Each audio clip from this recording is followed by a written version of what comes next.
Dear sir and hello friends, hi. This is my first video upload in YouTube. Hope it is not too bad.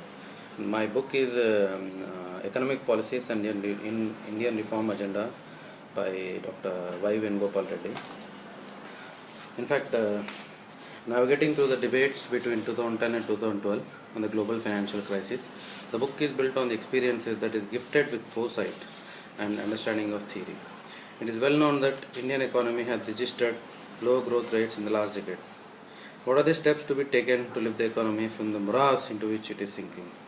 Some of the best and brightest individuals have thought over this and offered solutions to overcome the impasse. Dr. Y.V. Reddy belongs to this group.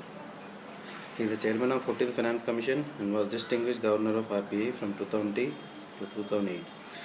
He is described as a man who saved India from global economic crisis. In fact, Joseph Stiglitz, Nobel laureate in economics, declared, "If only we had a Y.V. Reddy at the helm, America would not have faced a financial crisis." It is essential to heed the voice of Pandit like Dr. Reddy. This is Dr. Reddy's latest books and comprises lectures delivered at different fora. It tackles the reforms agenda India has adopted, which could possibly ignore the current debates on the latest crisis, the broader policy lessons, and also new emerging uncertainties that are enveloping the world economy. Reddy's lectures herald new thoughts on economic policies with particular reference to the management of money, finance, and external sector.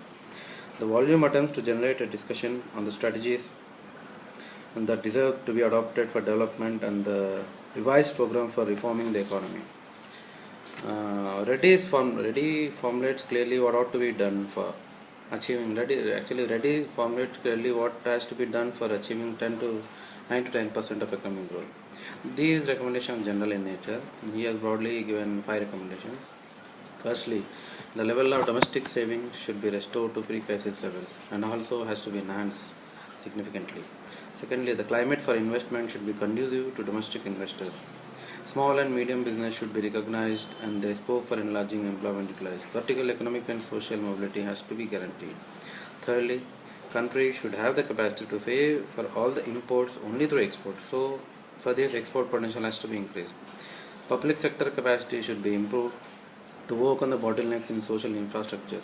Indian society demands a sense of fairness in public systems. Ensure healthy standards of governance and ethical conduct in private sector. The task of attaining 9 to 10% growth has to be attended both by public and private sector. The book is divided into 3 parts.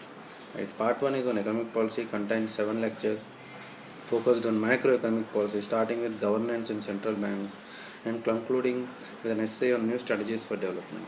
According to the author, Reserve Bank has to become more central than they are before and with an enlarged mandate.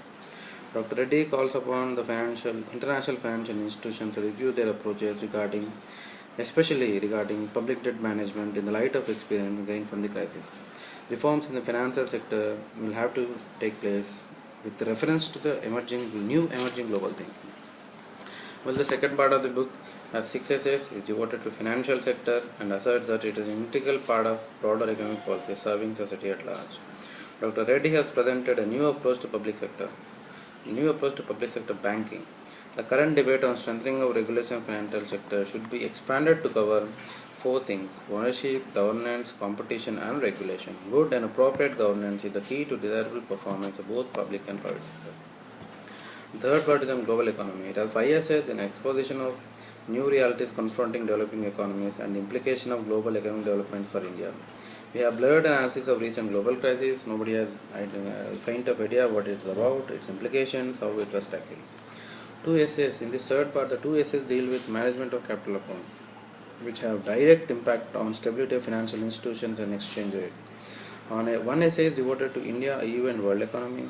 The final essay is on impact of global economic development and India. Dr. Reddy is of the firm view that India has the potential to play an influential role in the global economy because of its diversity in social, economic, and political arenas.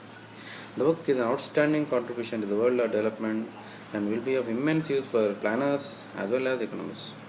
Thank you, sir, and thank you, friends. Bye.